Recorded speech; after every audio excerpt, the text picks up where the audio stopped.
Introdução.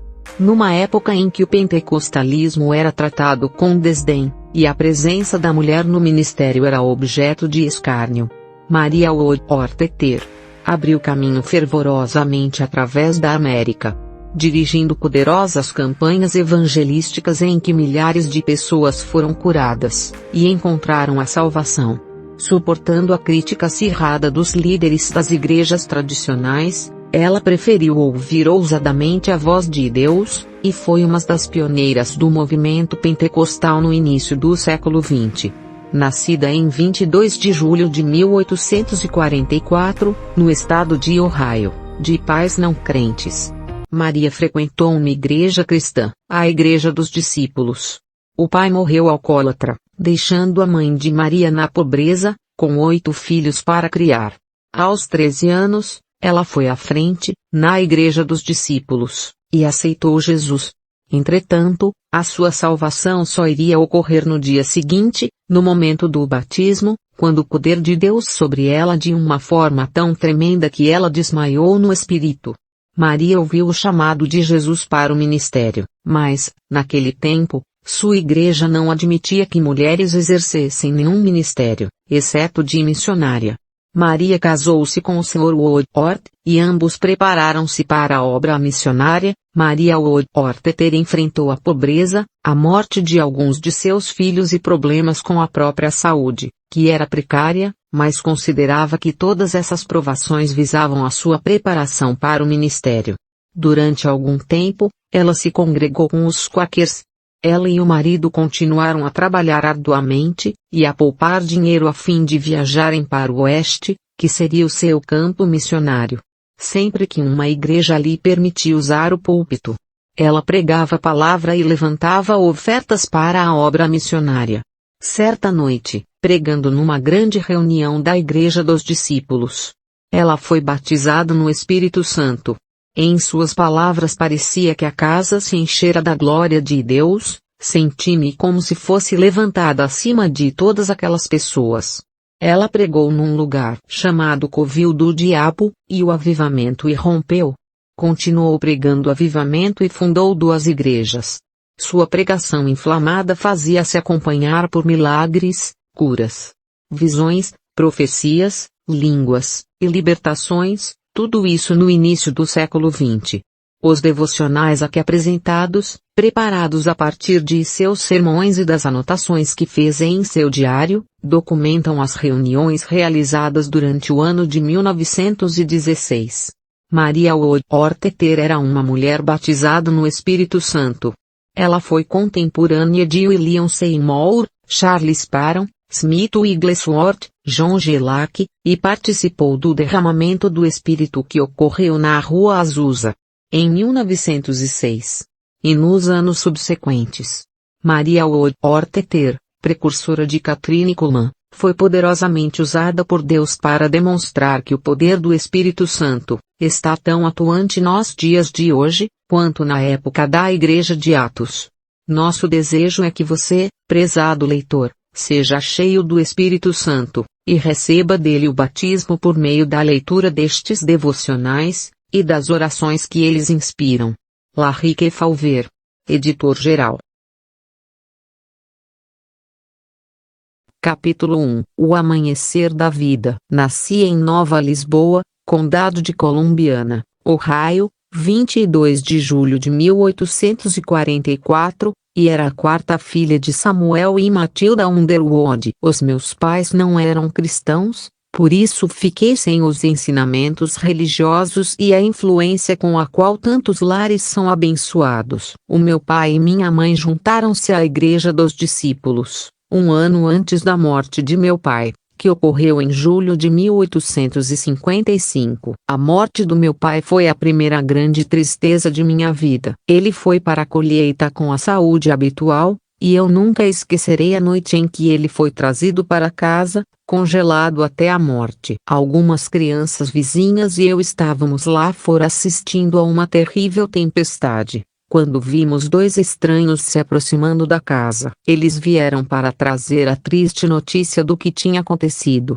e quando olhamos para fora vimos o veículo se aproximando, trazendo os restos mortais de nosso querido pai. Foi um golpe terrível para nossos jovens corações, ver nosso pai sendo carregado para dentro da casa frio e rígido com a morte, e minha mãe desmaiando mais rápido que puderam levá-lo até ela. Nós, crianças, gritávamos e a tempestade rugia com toda a sua fúria. O meu pai morreu de insolação, ele ficou doente apenas por algumas horas, e morreu rezando por sua família. Meu pai era um homem de boa aparência, muito inteligente e cheio de energia, mas viciado na maldita bebida. Ele podia controlar muito bem seu apetite até ir a uma vila, ou cidade. Então, quando seus amigos o convenciam a tomar uma bebida, ele era generoso e facilmente persuadido. Quando tomava uma bebida, era como um louco por mais, e pensava que era rico,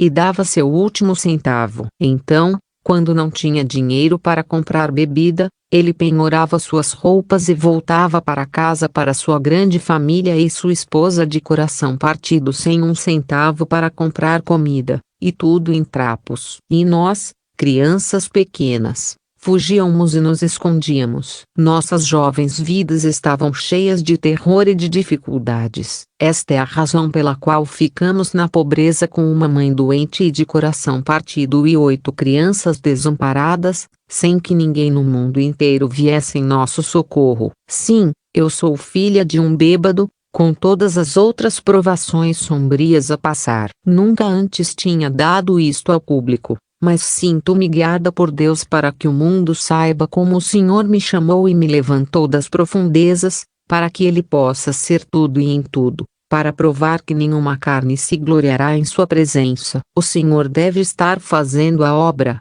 e não é pela sabedoria humana, mas pelo Espírito do Deus vivo. Minha mãe ficou com 8 filhos para sustentar, e quase na miséria. Então começou a batalha da vida com todos nós. Minha mãe foi obrigada a buscar trabalho de várias maneiras. Minhas irmãs mais velhas e eu tivemos que sair de casa e trabalhar durante a semana. Tínhamos não apenas a nós mesmos para sustentar, mas também nossos irmãos e irmãs em casa. Era muito difícil para minha natureza sensível conviver com estranhos. Eu estava infeliz e com saudades de casa. Eu queria ir à escola onde pudesse aprender, pois ansiava por uma educação, e muitas vezes chorei e até dormir por causa disso. Eu tinha meus livros na cozinha, onde podia ler um verso e memorizá-lo, depois lia outro, e assim por diante, melhorando assim cada oportunidade enquanto trabalhava. Não tive oportunidade de ir à igreja desde as minhas primeiras memórias. Aos 8 anos de idade,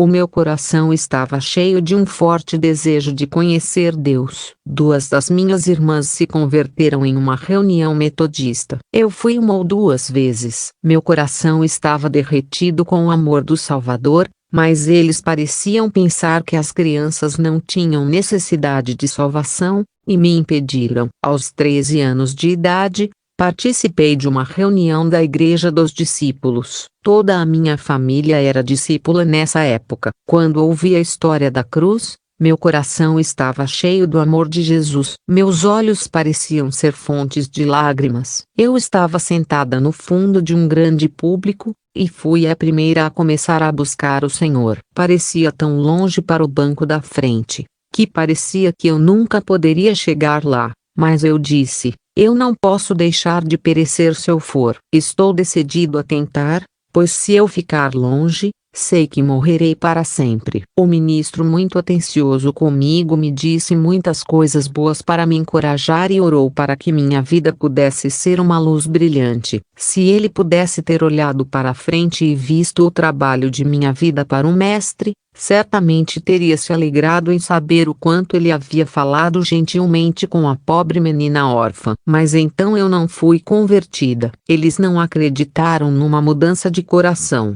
nem de natureza, mas, louvado seja o Senhor, Ele não me deixou na escuridão. No dia seguinte, quando me levaram para o riacho para ser batizada, havia uma grande multidão ao redor. Eu ouvi alguém dizer, talvez ela se afogue. Isso me assustou um pouco. Pensei, talvez eu possa, mas disse a mim mesmo, Senhor, passarei se o fizer. Então pedi ao Senhor que me salvasse completamente, confiando em suas mãos. E quando entrei na água, uma luz veio sobre mim, e eu me converti. As pessoas viram a mudança e disseram que eu tinha desmaiado. Então, comecei minha nova vida de paz e alegria no amor de um Salvador. Depois fiquei contente e feliz, cantando e louvando a Deus o dia inteiro. Eu nunca fui a nenhum lugar de entretenimento. Participei de 4 reuniões no sábado e 3 ou 4 durante a semana. Eu não ficava longe de uma reunião uma vez por ano, a menos que eu estivesse doente. Agora eu estava mais ansiosa do que nunca para receber uma educação, pois queria trabalhar para Jesus e ser útil na vinha de Cristo. Logo após a minha conversão, ouvi a voz de Jesus me chamando para sair pelas estradas e cercas e reunir as ovelhas perdidas. Como Maria, eu ponderei estas coisas em meu coração, pois não tinha ninguém para me aconselhar. Os discípulos não acreditavam que as mulheres tivessem o direito de trabalhar para Jesus. Se eu tivesse dito a eles minha impressão, eles teriam zombado de mim. Nunca tinham ouvido falar de mulheres trabalhando em público, exceto como missionárias, por isso não via nenhuma possibilidade, exceto, como eu pensava, se alguma vez me casasse, minha escolha seria uma cristã sincera e então entraríamos no trabalho missionário. Alguns anos depois, casei-me com o Sr. Woodward. Nos estabelecemos no país e pensamos em ganhar, por parte da indústria e do trabalho honesto, um pouco dos bens deste mundo para sustentar estes corpos físicos. Mas minha saúde falhou e tudo o que empreendemos parecia um fracasso. Eu estava longe de toda a influência cristã, e não podia frequentar a casa de Deus. Muitas vezes, ao ouvir os sinos da igreja tocando, que havia sido o sinal para eu ir à casa de culto, e sabendo que eu não podia ir, eu chorava até adormecer. Eu tive uma provação após a outra, e as tentações e desânimo me cercaram de todos os lados. O anjo da morte veio à nossa casa e, depois de pairar por alguns dias, levou nosso único filho, um menino encantador e brilhante de olhos azuis. Quando ele estava prestes a morrer, olhou para cima e sorriu. Ele parecia um anjo, e parecia dizer: "Mamãe, não chore por mim. Eu vou para um mundo melhor." Quase quebrou meu coração deixá-lo na sepultura fria, mas pude ver a mão amorosa de Deus e ouvi-lo me chamar para construir mais alto, para colocar meus afetos nas coisas celestiais e não nas coisas terrenas. Mal havia passado um ano quando o anjo da morte veio novamente à nossa casa e levou nosso bebê Fred e, ao mesmo tempo, eu fiquei semanas entre a vida e a morte. Em tudo isso eu pude ver a mão do Pai amoroso me chamando para deixar tudo e segui-lo. Por volta dessa época, nossa filhinha Georgia se converteu. Ela tinha cerca de 7 anos de idade. Ela foi um grande conforto para mim. Ela gostava de falar sobre a bondade de Deus e do nosso Redentor. Muitas vezes nós gostávamos de conversar juntas sobre a bela casa sobre o rio onde seus irmãos haviam ido. Eu não pensei que ela me deixaria tão cedo para unir-se às suas fileiras e levantar sua voz com a deles, para cantar a salvação ao nosso Deus, que está sentado no trono, e ao Cordeiro para sempre. Ela adoeceu com aquela doença terrível, escrófula, e durou cerca de 8 meses. O seu sofrimento foi grande, mas ela nunca murmurou ou reclamou, mas apenas disse que era para o seu bem. Ela adorava ler sobre Jesus, e as belas mansões que ele estava preparando, e o manto e a coroa que a esperavam. Ela falou a todos que vieram vê-la sobre Jesus e seu amor, e dizia-lhes para encontrá-la no céu. Ela enviava mensagens para sua professora e estudiosos da escola de Sabate, e para seus amigos de longe e de perto, para encontrá-la no céu. Durante semanas antes de morrer, seu rosto foi todo iluminado com a glória de Deus. Os anjos pareciam estar pairando sobre sua cama. Ela podia ouvi-los cantando. Seu corpo estava conosco, mas seu espírito parecia estar acima da terra em comunhão com Deus. Ela estava pronta para ir com Jesus, mas parecia difícil para ela me deixar. Ela dizia: "Oh mamãe, se você pudesse ir comigo eu ficaria tão feliz." "Detesto deixar-te, me diga, você me encontrará no céu. Eu dizia, Georgie, eu vou tentar. Mas isso não foi o suficiente. Ela disse, mamãe, diga que você vai, eu não posso morrer a menos que você prometa que vai me encontrar no céu. Eu disse, Georgie, pela graça de Deus eu te encontrarei no céu. Ela disse, agora estou pronta, sei que você virá, mamãe, sempre estarei procurando por você, e quando você morrer eu irei buscá-la. No sábado antes de morrer, ela me chamou ao lado de sua cama e me disse, mamãe, vou deixá-la esta semana, e ela começou a arrumar sua casa. Ela falou em morrer, como falaríamos de ir visitar uma querida amiga. Ela entregou todos os seus bens terrenos. Para mim ela deu seu testamento. Disse que gostaria de ver todos os seus amigos mais uma vez. Ela escolheu seu manto funerário e o lugar onde seria enterrada, e nos pediu que deixássemos espaço para eu ser enterrada ao seu lado. Ela ficou conosco até o último dia da semana, e frequentemente ouvíamos ela dizer, estou indo, Senhor, estou indo agora para ti, lava-me, purifica-me com aquele sangue que derramou no Calvário. Ela continuava convidando a todos a virem a Jesus e serem salvos. Seus sofrimentos foram intensos no final. Quando ela não podia falar, e nós perguntávamos a ela se estava feliz, e se Jesus estava com ela, ela sorria e acenava com a cabeça. Ela pensava que estava partindo. Levantava a boca para dar um beijo de despedida a cada um e se despediu com um suspiro, dizendo, vejo você no céu. Mas ela se recuperou e viveu por 2 horas. Desta forma,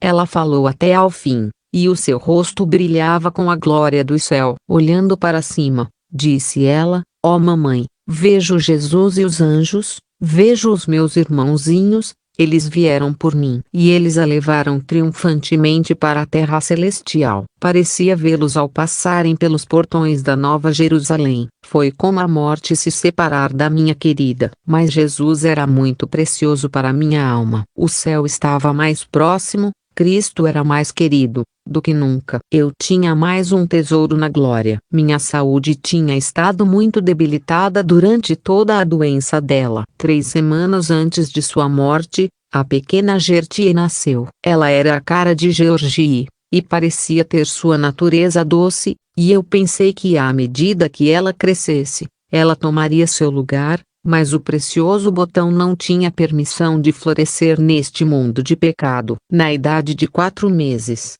os anjos a levaram onde as flores nunca desbotam nem morrem, ali para se juntarem a sua irmã e irmãos, que esperavam para recebê-la nos portões dourados. Eu poderia dizer com Davi, eles não podem voltar para mim, mas eu irei até eles. Louvado seja o Senhor pela esperança do cristão. Olhe para o Cordeiro de Deus. Se do pecado você deseja ser livre, olhe para o Cordeiro de Deus. Ele, para resgatá-lo, morreu no Calvário. Olhe para o Cordeiro de Deus. Coro. Olhai para o Cordeiro de Deus. Olhai para o Cordeiro de Deus, pois só Ele é capaz de salvar-vos. Olhai para o Cordeiro de Deus. Quando Satanás tentar, e dúvidas e medos atacarem, olhai para o Cordeiro de Deus. Vós, em sua força, prevalecereis sobre todos. Olhai para o Cordeiro de Deus. Você está cansado? Será que o caminho parece longo? Olhai para o Cordeiro de Deus. Seu amor alegrará e encherá vosso coração de canções. Olhai para o Cordeiro de Deus. Não tenha medo quando as sombras do seu caminho caírem. Olhe para o Cordeiro de Deus. Na alegria ou na tristeza Cristo está em tudo. Olhe para o Cordeiro de Deus. Capítulo 2. Preparação para o serviço. Desde o momento dos tristes acontecimentos que acabam de ser narrados no capítulo anterior, a minha saúde estava muito debilitada, e muitas vezes fui levada à beira da sepultura. Todos os que me viam, pensavam que eu ia morrer. Mas o trabalho que o Senhor me chamava a fazer, surgia diante de mim, tão claramente que eu pensava que Ele me levantaria, e abriria o caminho, e nessas alturas, quando eu parecia estar a pairar entre a vida e a morte, eu tinha visões tão gloriosas. Certa vez, eu estava orando pela salvação dos pecadores, e o Salvador apareceu na cruz ao meu lado, e falou comigo, Coloquei minha mão sobre seu corpo mutilado, e olhei para seu rosto sorridente. Em outra ocasião, estava a meditar sobre o amor de Deus, ao dar o seu único filho para morrer pelos pecadores, e sobre o belo lar que ela estava a preparar para aqueles que o amam, e eu parecia flutuar, e fui parar na cidade bela. Oh, a visão gloriosa que encontrei, nunca poderá ser expressa por uma língua mortal. O céu está lá? É uma cidade real. Seus habitantes são reais, e não imaginários. Se as mães pudessem ver os seus filhos como eu os vi, em toda a sua glória resplandecente, nunca chorariam por eles, mas deixariam tudo e seguiriam Jesus. Não deixariam que nada as impedisse de se encontrarem com os seus filhos no céu, onde eles estão a brilhar com uma beleza deslumbrante, à volta do trono de Deus. E estão a olhar para dar as boas-vindas à cidade bela. Nunca penso nos meus filhos como se estivessem na sepultura. Oh, não. A forma amada que colocamos no túmulo frio, nada mais é do que o caixão que continha a joia que agora brilha na coroa do Salvador. Muitas vezes agora, quando estou a suplicar aos pecadores, para virem a Jesus, e a falar-lhes do amor de Deus, do belo lar no céu, das mansões brilhantes e da veste e da coroa, e da grande multidão que foi lavada no sangue do Cordeiro. O véu parece ser retirado, e sinto-me perdido no amor e na glória de Cristo. Sinto-me como se a congregação tivesse sido deixada para trás e eu estivesse a flutuar para cima numa nuvem de glória. Oh, o maravilhoso amor de Deus! A metade nunca foi contada. Nunca poderá ser contada. Será preciso toda a eternidade para contar o amor redentor, no maravilhoso plano de redenção, para um mundo moribundo. Caros leitores, não quereis desistir de tudo e seguir Jesus, e encontrar-vos comigo nessa bela terra, onde a tristeza nunca chegará. Eu louvo a Deus pela sua bondade amorosa para comigo, que sempre levantou os melhores amigos cristãos, em meu favor. Em todas as minhas doenças e problemas, os ministros e as pessoas vinham das diferentes igrejas da cidade, e faziam reuniões de oração no meu quarto. Rezavam nas igrejas pela minha recuperação. Eu estava disposto a morrer e a deixar a minha filha e o meu filho, sentindo que Deus cuidaria deles, mas o trabalho que Deus me chamava a fazer, surgia diante de mim.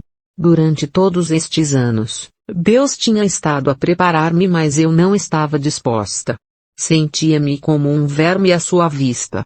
Parecia-me impossível empreender o trabalho para a salvação das almas, mas tinha chegado o momento de prometer ou morrer. Prometi a Deus que se Ele me devolvesse a saúde, me preparasse e me mostrasse o trabalho, eu tentaria fazê-lo. Comecei a melhorar imediatamente. Mudamo-nos então para uma colônia de amigos, e eles vieram e levaram-me para a igreja. As reuniões eram gloriosas. Deus parecia dizer-me: eu te trouxe até aqui, comece a trabalhar. Agora começou a luta. Eu era muito tímida. E preso como concorrentes.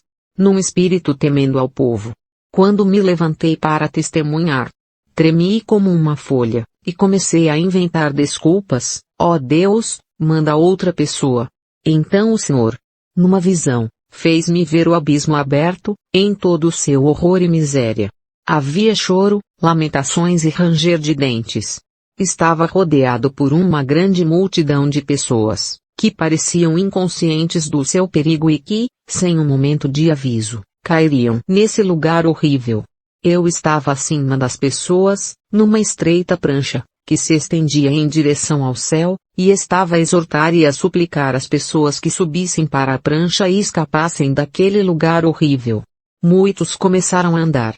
Havia uma bela luz brilhante por cima de mim, e eu encorajava-os a seguirem essa luz, e iriam diretamente para o céu. Essa visão deixou uma grande impressão na minha mente. Quando o Espírito de Deus se esforçava comigo, para falar ou orar na reunião, eu resistia o máximo que podia. Então essa visão terrível surgia diante de mim, e eu via almas afundando na desgraça eterna. A voz de Jesus sussurrava: eu estou convosco, não temais. Então eu estaria de pé ou de joelhos num momento. Esquecia-me de tudo, exceto do amor de Deus, e das almas moribundas. Deus parecia falar através de mim, para as pessoas. Mas eu tinha tanta oposição para enfrentar. O meu povo se opôs, o meu marido e a minha filha lutaram contra isso, e toda a minha natureza se encolheu, para não ir, e servir de objeto de observação para as pessoas. Mas o Senhor estava mostrando de várias maneiras, que eu deveria ir, e realizar o trabalho que Ele tinha para eu fazer. Vários ministros que eu nunca tinha visto antes me disseram, em momentos diferentes, que Deus estava me chamando para o ministério, e que eu teria de ir. Eu disse, se eu fosse um homem, adoraria trabalhar para Jesus. Disseram-me que eu tinha um trabalho a fazer que nenhum homem poderia fazer. O Senhor estava me chamando para o oeste, para trabalhar pelas almas perdidas. Não posso levar o Willy comigo, nem posso deixá-lo para trás. Então o Senhor achou por bem tirá-lo do caminho, assim, colocou a mão sobre meu querido filhinho e, em poucos dias, levou-o para o céu. Ele era a alegria de minha vida. Ele tinha quase 7 anos de idade. Era muito inteligente para sua idade. Na verdade, muito além de sua idade. Era o queridinho de toda a vizinhança. Quando adoecia, parecia saber que não iria se recuperar. Ele falava em morrer, e ir ver Georgie, que havia morrido há 3 anos naquele mês. Disse que teria que morrer algum dia, e que preferia ir agora, se pudéssemos ir com ele, que nunca mais ficaria doente, nem precisaria tomar mais remédios. Ele se despediu de todos nós, e disse que estava indo para junto de Jesus. Ele morreu muito feliz. Ele havia falado, e se preocupado muito com sua irmãzinha, e disse que não poderia viver sem ela. Pela fé, eu podia vê-la encontrando-nos belos portões, e dando-lhe as boas-vindas à cidade dourada de Deus. Esse triste luto quase me tirou a vida. O querido Salvador nunca esteve tão próximo e real para mim antes. Ele estava ao meu lado, e parecia me carregar em seus braços amorosos. Eu podia dizer, o Senhor me deu e o Senhor me tirou, bendito seja o nome do Senhor. Quando estava sozinha, sentia tanta falta de meu querido, que chorava como se meu coração fosse se partir. Então eu sempre orava e, enquanto orava, esquecia tudo que era terreno e voava pela fé até a cidade dourada, e lá via meus queridos, todos juntos, brilhando em glória, olhando para mim e dizendo, mamãe, não chore por nós, mas venha para cá. Eu sempre terminava louvando, e dando glória a Deus, por tê-los levado a um lugar tão feliz. Litzy, nossa filha mais velha, com 16 anos, era tudo o que nos restava de 6 filhos queridos. Em todas essas provações, Deus estava me preparando, e abrindo o caminho para a grande batalha, contra o inimigo das almas, e agora o grande desejo do meu coração, era trabalhar para Jesus. Eu ansiava por ganhar uma estrela para a coroa do Salvador. Mas quando pensava em minha fraqueza, eu me esquivava do trabalho. Às vezes, quando o Espírito de Deus estava insistindo, e me chamando com tanta intensidade, eu me rendia e dizia, sim, Senhor, eu irei. A glória de Deus vinha sobre mim, como uma nuvem, e eu parecia ter sido levado a centenas de quilômetros de distância, e colocado em um campo de trigo, onde os feixes caíam ao meu redor. Fiquei cheio de zelo e poder, e senti como se pudesse estar diante de todo o mundo, e falar com pecadores à beira da morte. Parecia-me que eu deveria deixar tudo e partir imediatamente. Então Satanás vinha como um dilúvio e dizia, você ficaria bem pregando, sendo um alvo de atenção para as pessoas fazerem piada. Você sabe que não conseguiria fazer isso. Então eu pensaria em minha fraqueza e diria, não, é claro que não posso fazer isso. Então eu ficava na escuridão, e no desespero. Eu queria fugir de Deus, ou desejava morrer, mas quando comecei a ver a situação dessa forma, que Deus sabia tudo a meu respeito, e era capaz de me qualificar para o trabalho, e estava disposto a fazê-lo, pedi a Ele que me capacitasse. Quero que o leitor entenda, que, naquela época, eu tinha uma boa vivência, um coração puro, estava cheio do amor de Deus, mas não estava preparada para a obra de Deus. Eu sabia que era apenas um verme. Deus teria que pegar um verme para debulhar uma montanha. Então pedi a Deus, que me desse o poder que ele deu aos pescadores da Galileia, que me ungisse para o serviço. Vim como uma criança pedindo pão. Procurei por ele. Deus não me decepcionou. O poder do Espírito Santo desceu como uma nuvem. Era mais brilhante do que o sol. Fui coberto e envolvido por ele. Meu corpo estava leve como o ar. Parecia que o céu havia descido. Fui batizado com o Espírito Santo, com fogo e com o poder que nunca me abandonou. Oh, louvado seja o Senhor! Havia fogo intenso, e os anjos estavam por toda parte no fogo e na glória. É por meio do Senhor Jesus Cristo e por esse poder que tenho estado diante de centenas de milhares de homens e mulheres, proclamando as riquezas insondáveis de Cristo. Os amigos queriam que eu viajasse por um ano com um ministro e sua esposa, e trabalhasse em reavivamentos, e eles pagariam todas as despesas. Mas meu marido não queria que eu fosse, nem que me envolvesse no trabalho em nenhum lugar. Capítulo 3. Progresso na preparação. Pensei que iria fazer um curso de estudo e preparar-me para o trabalho, pensando que o Senhor faria com que o meu marido e as pessoas estivessem dispostos, de alguma forma, a deixar-me sair e trabalhar. Mas não conseguia fixar a minha mente no estudo. Tudo parecia vazio e desocupado. E eu estava inquieta e incomodada. Uma noite, o querido Salvador apareceu-me numa visão, falou comigo face a face, e perguntou-me o que estava eu a fazer na terra. Senti-me condenada e disse: Senhor, vou trabalhar na tua vinha. O Senhor disse: Quando? E eu respondi: Quando me preparar para o trabalho. Então o Senhor disse-me: Não sabes que enquanto te preparas, há almas a perecer? Vai agora, e eu estarei contigo. Eu disse-lhe que não podia falar com as pessoas, não sabia o que dizer, e elas não me ouviam. Jesus disse: Podes dizer às pessoas o que o Senhor fez pela tua alma, fala da glória de Deus e do amor de Jesus, diz aos pecadores que se arrependam e se preparem para a morte e para o julgamento, e eu estarei contigo. Ainda assim, eu dava uma desculpa atrás da outra, e Jesus respondia: Vai, e eu estarei contigo. Eu disse-lhe que queria estudar a Bíblia, que não a compreendia suficientemente bem. Então, apareceu na parede uma grande Bíblia aberta, e os versículos destacavam-se em letras grandes. A glória de Deus brilhava à volta e sobre o livro. Olhei e percebi tudo. Então Jesus disse novamente: Vai, e eu estarei contigo. Eu gritei: Senhor, eu vou. Para onde hei de ir? E Jesus disse: Vai aqui, vai ali, onde quer que haja almas a perecer. Louvado seja o Senhor pela sua maravilhosa bondade em revelar a sua palavra e vontade de uma forma tão maravilhosa, a um pobre e fraco verme do pó. Eu vi mais naquela visão do que poderia ter aprendido em anos de estudo árduo. Louvado seja o seu santo nome. Vi que não devo depender de nada que eu possa fazer, mas olhar para ele em busca de força e sabedoria. Não por força, nem por violência, mas pelo meu espírito, diz o Senhor. Eu devia ser o vaso de barro, que Deus ia usar para a sua própria glória. Eu deveria ser o porta-voz de Deus. Eu deveria confiar em Deus para falar através de mim, ao povo as palavras de vida eterna. Durante todo este tempo, havia um monitor secreto dentro de mim que me dizia que eu devia chamar os pecadores ao arrependimento. Eu não conseguia me livrar dessa reflexão, nem de dia nem de noite.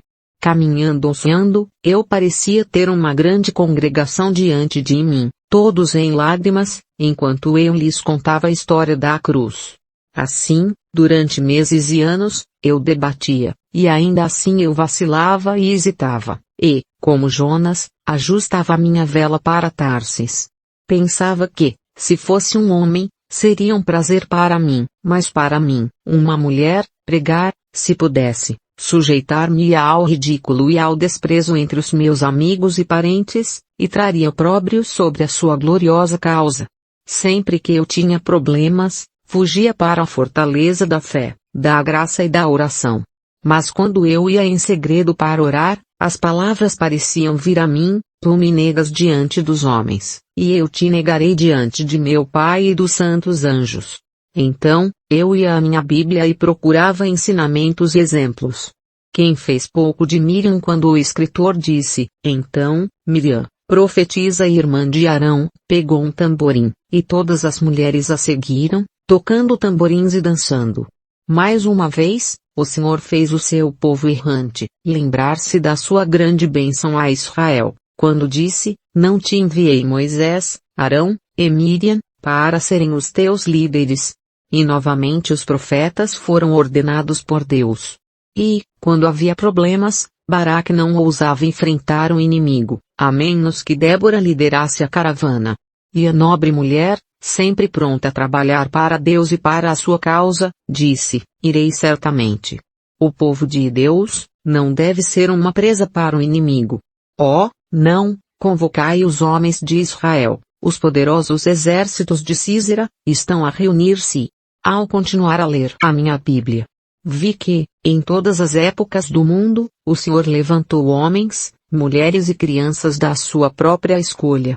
Miriam, Débora, Ana, Uda, Ana, Febe, Narciso, Trifena, Pérside, Júlia, e as Marias, e as irmãs que foram cooperadoras de Paulo no Evangelho, cujos nomes estavam no livro da vida, e muitas outras mulheres cujos trabalhos são mencionados com louvor. Até as crianças foram feitas instrumentos de seu louvor e glória. Ver 1 Samuel 3:4, Jeremias 1:6, Números 22 e 28. Quanto mais eu investigava, mais encontrava para me condenar. Havia o mestre dando 1, 2 e 5 talentos, e a obrigação moral de cada pessoa recebê-los. E suas diversas recompensas. Eu tinha um talento, que estava escondido. Pelo profeta Joel, aprendemos que uma característica especial da dispensação do Evangelho será: vossos filhos e filhas profetizarão, vossos velhos terão sonhos, vossos jovens terão visões, e também sobre os meus servos e servas naqueles dias derramarei o meu espírito. Parece que o profeta Joel disse que os últimos dias seriam particularmente notáveis por esse tipo de profecia. Não podemos reservar o decreto de Deus, pois é dito: o céu e a terra passarão, mas a palavra de Deus permanecerá para sempre. Veja o sermão sobre o ministério feminino no final, agora, para aqueles que são sensíveis a este ponto. Proponho a pergunta: primeiro, não há tanto para sustentar a posição de que as mulheres são chamadas para pregar, quanto há para que os homens sejam chamados. Se admitis que há tal chamado para o ministério, então de onde vem a autoridade para fazer o trabalho, exclusivamente para o sexo masculino? Qual teria sido o trabalho das mulheres que trabalharam com Paulo? Carta de Paulo à Igreja de Filipos, 4:3, segundo. Como é que elas podiam obedecer a Deus e não profetizar? Atos 2:18. Filipe tinha 4 filhas que profetizavam. Atos 21:9. Foi isso por autoridade divina, cerca de 35 anos, após o estabelecimento da dispensação do reino do Evangelho. E será que é menos digno para as mulheres trabalharem no reino, ou na vinha de Cristo, agora, do que naquela época? Se vós determinardes que não há pregação aceitável, apenas por meio de uma ministração chamada, quem irá arrogar-se o poder de determinar o chamado, visto que ninguém está investido de poder miraculoso? Mas se negardes que haja qualquer autoridade divina pela qual a palavra é pregada, por que não oferecer um maior encorajamento àqueles que podem trabalhar com mais sucesso? Haverá um tempo em que todos os bons trabalhadores encontrarão uma recompensa justa, pois é dito: todo vale será exaltado, e todo monte e colina serão abatidos, e o que é tortuoso se endireitará, e os lugares difíceis se aplanarão, e a glória do Senhor será revelada, e toda a carne juntamente a verá, porque a boca do Senhor o disse. A primeira reunião que me comprometi a realizar foi numa pequena cidade onde tínhamos vivido alguns anos antes, bem no meio do povo do meu marido. Era uma cruz para mim falar com aquelas pessoas, mas eu disse, em nome de Deus, e pela sua graça sustentadora, Vou tentar e deixar o resultado com ele. Quando me levantei para falar, este texto veio-me à mente: põe em ordem a tua casa, porque morrerás, e não viverás. Quando comecei a falar sobre o assunto, o espírito temeroso do ser humano deixou-me. E as palavras vieram-me mais depressa do que eu as podia pronunciar. A minha cunhada ficou desolada, e saiu de casa. Continuamos a reunião durante alguns dias, e 20 pessoas afirmaram ter se convertido. As pessoas convertiam-se por toda a vizinhança. Um dos que vieram a esta reunião tornou-se meu genro.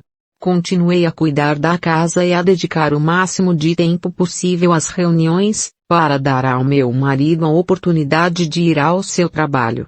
Eu estava ansiosa para levantar dinheiro para irmos para o oeste. Eu cavalgava 8 quilômetros e realizava uma reunião no sábado à noite, e 3 reuniões no sábado, às vezes em igrejas diferentes, e depois voltava para casa por uma estrada montanhosa e acidentada. Nessa altura já estava quase exausta e mal conseguia andar para fazer o meu trabalho. Mas no último dia da semana voltava a ir, e muitas vezes durante a semana realizava reuniões nas cidades à volta de onde nasci e cresci, onde vivíamos desde que nos casamos. Foi uma cruz para mim falar perante a minha própria família, e as pessoas que sempre conheci. Mas Deus abençoou maravilhosamente os meus trabalhos em todos os lugares. Onde quer que eu fosse, a casa estava cheia.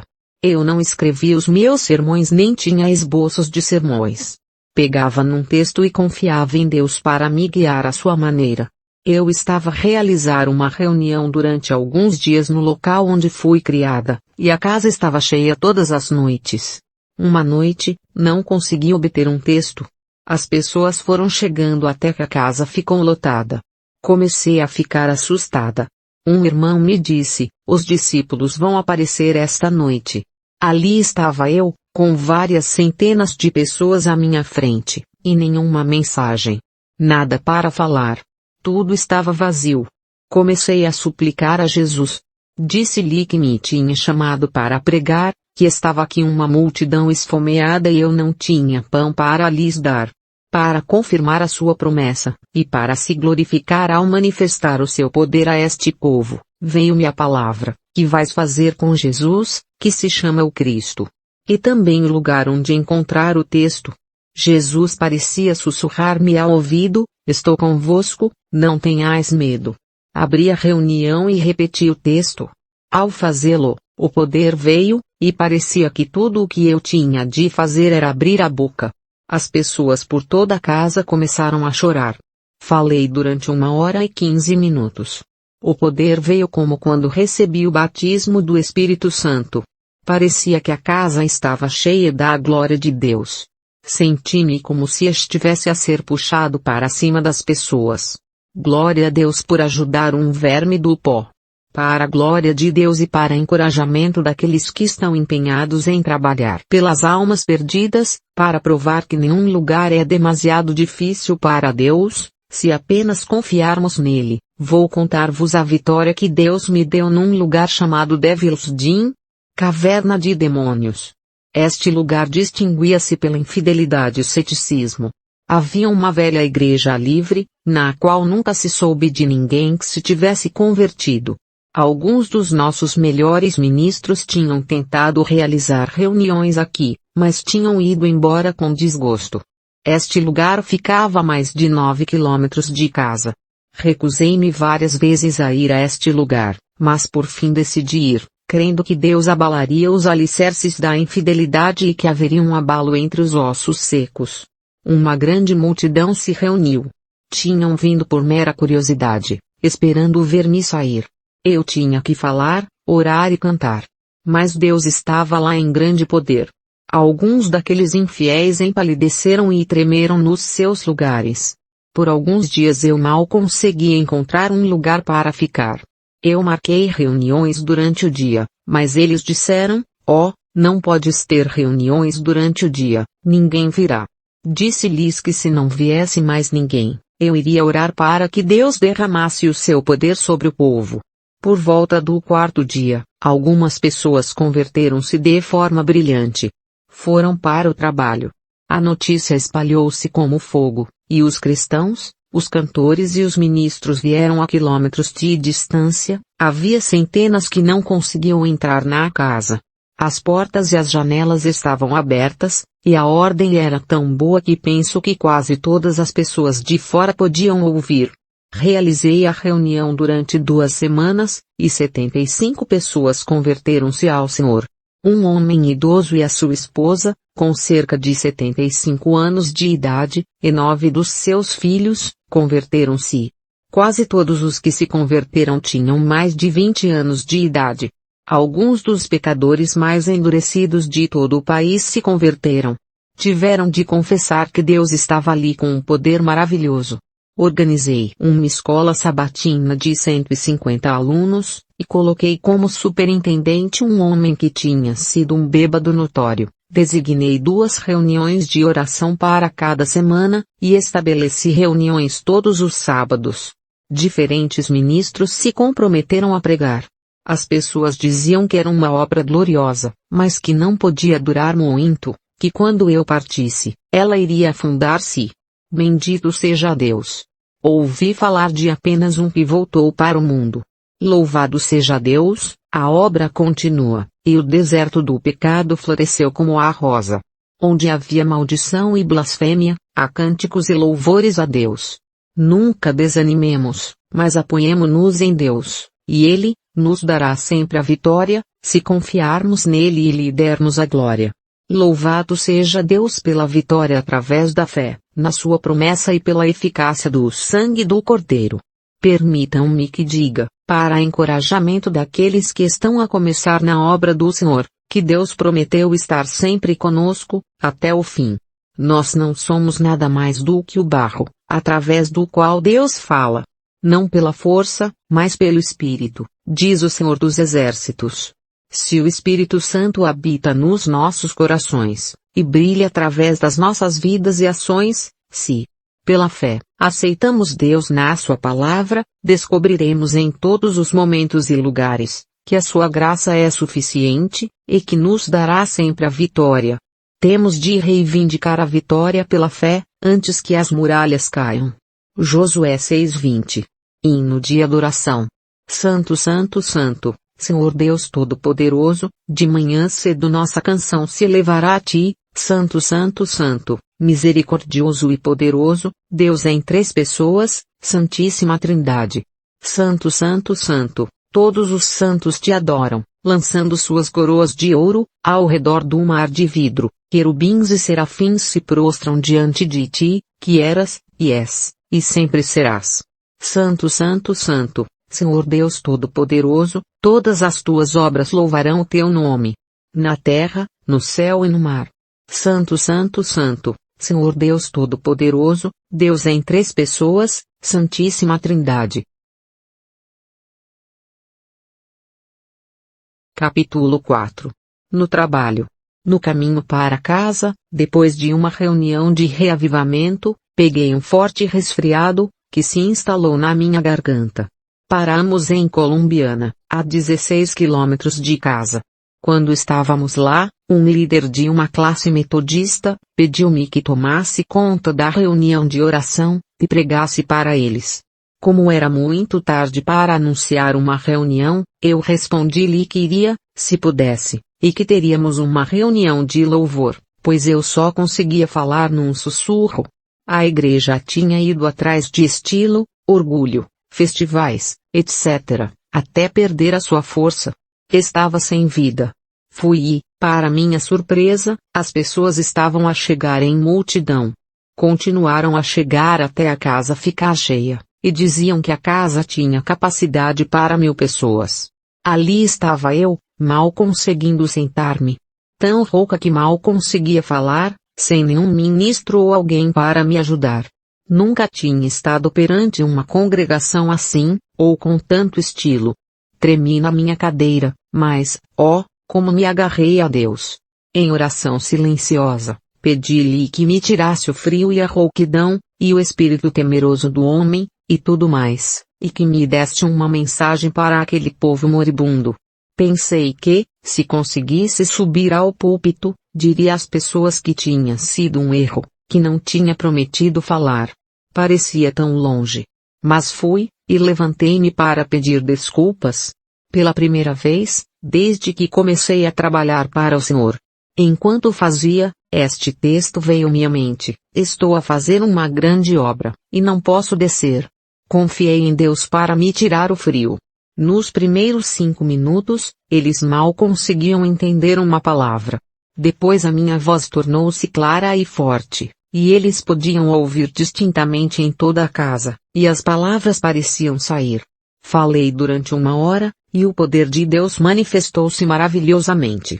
Por toda a casa as pessoas choravam, e uma solenidade semelhante à da morte se abateu sobre a congregação. Eles queriam que eu continuasse com um reavivamento, mas eu não podia. Sempre que penso nessa reunião, fortaleço a minha fé, e tenho vontade de louvar a Deus, pela vitória através da fé em nosso Senhor Jesus Cristo. A Ele seja a glória, o poder e o louvor para todo sempre. Amém. Tive vários apelos para aceitar um trabalho fixo, onde poderia ter me saído bem. Os Irmãos Unidos queriam que eu tomasse conta da Sociedade Missionária da Mulher, ou fizesse um percurso. Os cristãos bíblicos queriam que eu me unisse a eles, e tomasse conta de 3 grandes igrejas, e os metodistas queriam que eu tomasse conta de uma igreja. Todas estas igrejas ficavam num raio de 16 quilômetros de casa, e eu teria recebido um bom salário. Mas eu sentia que a minha missão era a de um evangelista.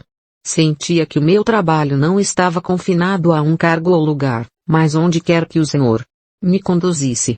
Juntei-me à Igreja dos Irmãos Unidos e obtive autorização para pregar e organizar igrejas. Senti que chegara um momento em que teria de deixar a casa, os amigos e nossa única filha para viajar pelo oeste. Foi uma provação dolorosa. Tive de fugir para a rocha, que é mais alta do que eu, antes de poder dizer: Senhor, obedientemente eu irei, alegremente deixando tudo para trás. Somente tu serás meu líder, e eu ainda te seguirei. Meu marido estava agora disposto, e ansioso para ir comigo na obra. Era preciso ter muita fé, pois tínhamos que começar sem bolsa ou alforge, como os discípulos, confiando que o Senhor supriria nossas necessidades. A promessa de Jesus foi cumprida. Se deixarmos tudo por causa dele, teremos casas e terras, irmãs e irmãos, e um lar no céu. Encontro mães e pais queridos, irmãs e irmãos, e filhos queridos nascidos no reino, onde quer que eu vá, que são tão queridos para mim quanto os meus próprios filhos. Antes de ir para o oeste, realizei 9 reavivamentos, organizei 2 igrejas, uma delas com cerca de 70 membros, organizei uma escola sabatina com cerca de 100 alunos, e marquei uma reunião de oração no mesmo local. Preguei em 22 casas de reunião, e 4 casas de escola, para 8 denominações diferentes, e proferi 200 sermões. Este trabalho foi realizado em cerca de 1 ano e meio. Deus abençoou os meus trabalhos neste curto espaço de tempo, com resultados mais gloriosos do que eu esperava ver em anos, ou talvez numa vida inteira de trabalho. Louvado seja o seu santo nome. Quando fomos para o oeste, para nos dedicarmos ao trabalho que Deus me chamava a fazer, o primeiro lugar em que paramos foi em Iowa City, Ohio. Preguei na igreja metodista na mesma noite, e no dia seguinte fomos para Fairview. Aqui os irmãos S e T estavam a terminar uma série de reuniões. A classe pediu-me para continuar as reuniões, o que fiz durante 16 dias. Nunca vi o poder de Deus manifestar-se tão maravilhosamente como nestas reuniões. Havia problemas na igreja há vários anos. Alguns dos melhores membros tinham saído, e a igreja tinha perdido o seu poder. Senti-me convencida de que Deus iria restaurar o amor e a harmonia na igreja. Visitei essas famílias e, no terceiro dia da reunião, os problemas foram resolvidos. Todos os que estavam presentes vieram ao altar, e fizeram uma consagração completa e oraram por um batismo do Espírito Santo e de fogo, e nessa noite ele veio. 15 vieram ao altar gritando por misericórdia. Homens e mulheres caíram e ficaram deitados como mortos. Eu nunca tinha visto nada assim. Senti que era obra de Deus, mas não sabia como explicar, nem o que dizer. Fiquei um pouco assustada, pois não sabia o que as pessoas iriam pensar, ou o que poderiam fazer comigo, já que eu era líder da reunião. Enquanto o temor de Deus estava sobre o povo, e eu olhava, sem saber o que fazer, o Espírito de Deus trouxe-me a visão que tive antes de começar na obra do Senhor. E disse: não te lembras de quando foste levada e viste o campo de trigo e os feixes a cair? O grande campo de trigo eram as multidões de pessoas, a quem deves pregar o Evangelho, os feixes que caíam. É o que veis aqui esta noite, o poder avassalador de Deus. Este é o meu poder. Eu disse que estaria com vocês e lutaria as suas batalhas, não é a sabedoria dos homens, mas o poder e a sabedoria de Deus que são necessários para trazer os pecadores das trevas para a luz. O Senhor revelou-me coisas maravilhosas, em poucos instantes, os meus medos desapareceram. Aqueles que estavam deitados sobre a casa como mortos, depois de ficarem deitados cerca de 2 horas, todos, um após o outro, levantaram-se tão rápido como um flash, com rostos brilhantes, e gritaram por toda a casa. Nunca tinha visto conversões tão gloriosas, nem gritos tão intensos. Pareciam tão leves como uma pena. Os ministros e os velhos santos choravam, e louvavam o Senhor em alta voz. Diziam que era o poder do Pentecostes, que o Senhor os estava visitando com grande misericórdia e poder, e que havia uma grande vitória a caminho. Já se passaram 12 anos após essa reunião, o Senhor derramou o Espírito Santo, como prometeu que faria nos últimos dias, com sinais e maravilhas. A seguir, ele disse que daria as últimas chuvas do Espírito, antes que o notável dia do Senhor chegasse. Isso deveria ser dado para reunir a última colheita de almas, antes que Jesus viesse nas nuvens. Muitas vezes estive diante de congregações de milhares de pessoas, pregando ou cantando, quando o Espírito Santo caiu sobre elas, e varreu, onda após onda, até que as multidões balançassem para frente e para trás, como as árvores numa floresta, ou grãos numa tempestade. Muitos dos altos carvalhos ficavam prostrados sobre a casa ou acampamento, e, como no avivamento de Cornélio, muitos se convertiam de pé ou sentados em seus lugares. Muitos gritavam, outros choravam em alta voz. Outras vezes o poder varria a casa com um poder arrebatador. Em poucos minutos, quase todos na congregação estavam a chorar, santos e pecadores. A solenidade da morte recaía sobre as pessoas, não se ouvia um som nem se via um movimento, as pessoas eram dominadas pelo poder de Deus. Esses derramamentos do Espírito Santo eram sempre seguidos por centenas de pessoas que vinham a Cristo. O Senhor tem apoiado a sua palavra, tal como eu a preguei na linha apostólica, com sinais e maravilhas e demonstrações do Espírito. Ele mostrou-me que estamos nos últimos dias. Ele tem derramado o seu Espírito em todas as minhas reuniões.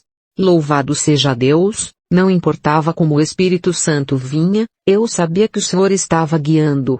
Como eu percebi isso, não é por força nem por violência, mas pelo meu Espírito, diz o Senhor.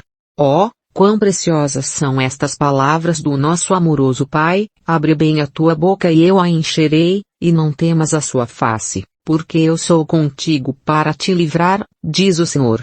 Tu, pois, cinge os teus lombos, e levanta-te, e dize-lhes tudo o que eu te mandar.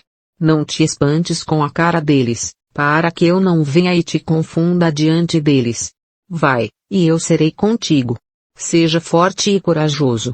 Quando eu senti a minha posição de responsabilidade, e olhava para a casa lotada, eu, como Pedro, começava a afundar, e clamar: Senhor, ajude, Senhor, use o barro para a sua glória, e me dê uma mensagem para este povo à beira da morte. Oh, louvai o Senhor!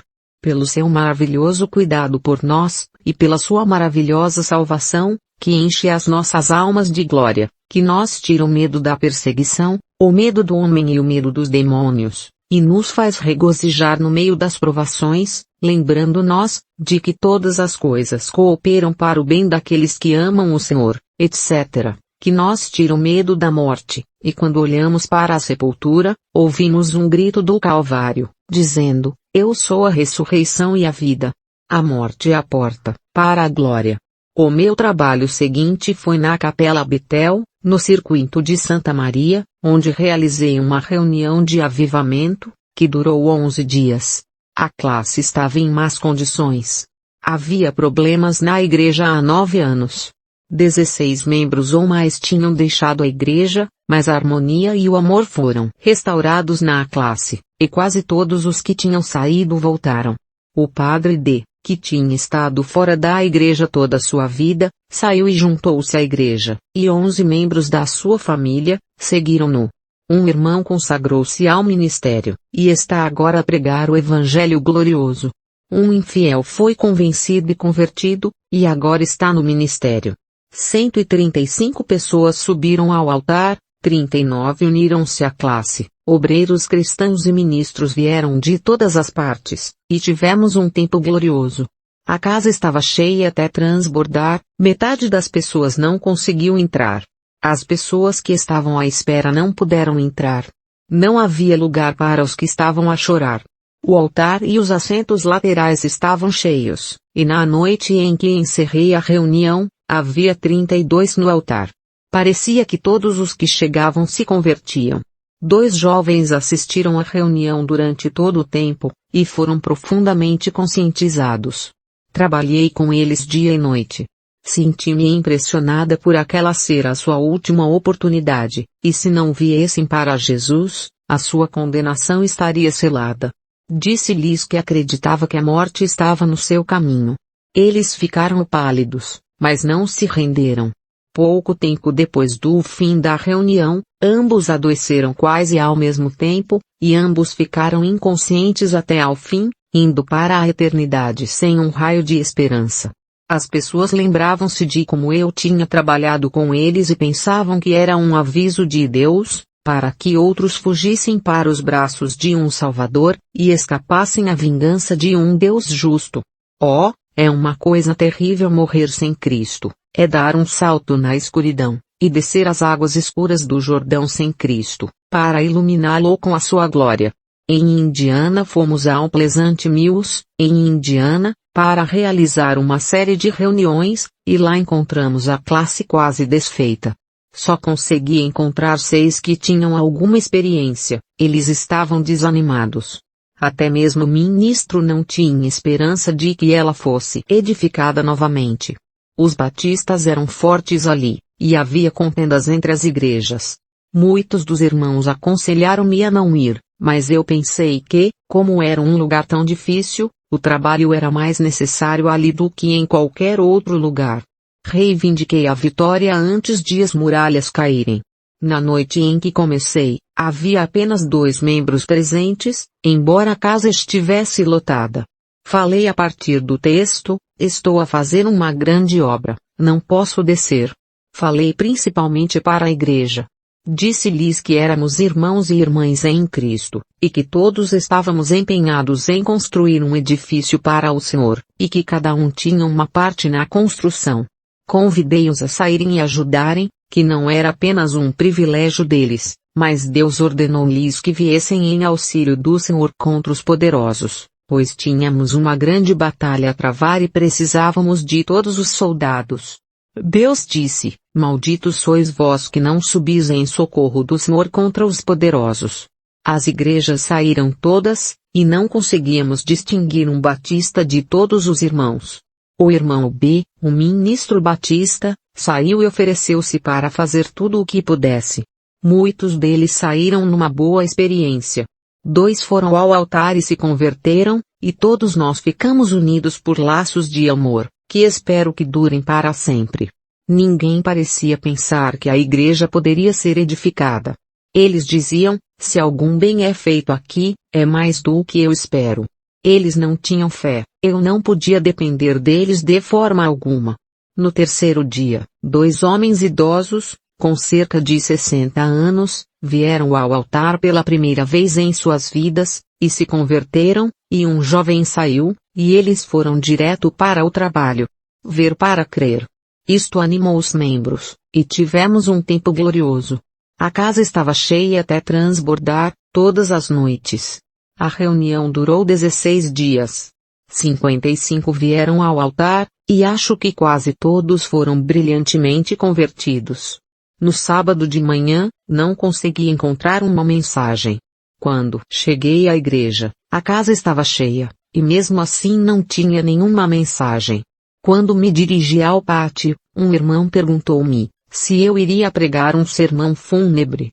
A hora da pregação, e se assim fosse, o cortejo estaria ali dentro de pouco tempo. Estudei um pouco. Achei que era tudo do Senhor, e disse que sim. Mas eu nunca tinha pregado um sermão fúnebre. Oh, como eu olhava para Deus a fim de me orientar para a sua glória. Eu sabia que se Deus não falasse através de mim, eu ficaria confuso. Este texto veio-me à mente, ele não pode voltar para mim, mas eu posso ir até ele. Voltei-me para a passagem da Bíblia, e a luz de Deus parecia brilhar sobre o texto. Era uma criança que estava morta e os seus pais não estavam salvos.